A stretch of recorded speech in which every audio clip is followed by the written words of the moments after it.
In this week's reading, we researched cognitive load theory. According to Sweller and others, it helps explain and predict the allocation of working memory resources and interaction between working memory and long-term memory.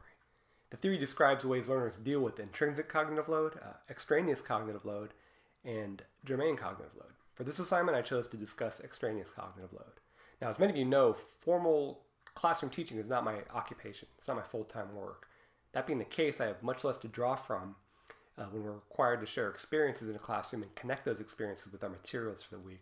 Criminal justice has been my focus of my work life for the last 2 decades, where I have a much broader knowledge base. I guess you could argue that switching my master's to education significantly increased my cognitive load. Accordingly, the source of my observations describing the effects of extraneous cognitive load is from a personal observation of my own experiences with this, not as a teacher, but as a student in the classroom. Dr. Holder provided examples that contribute to extraneous cognitive load. Some of those were the audio is too quiet, students can't log into their computer, or distracted by noises or sounds in the hallway. Now, I'm easily distracted. In fact, if I'm not sitting in the front of the classroom, it's exponentially harder for me to focus on the instruction.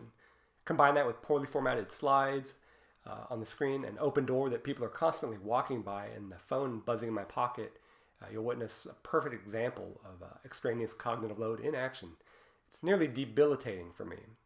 But because I know this about myself, I know that others probably struggle with it as well. So when I do teach, I arrive early. I make sure that the classroom is set up for success. All my audiovisual equipment is functioning properly.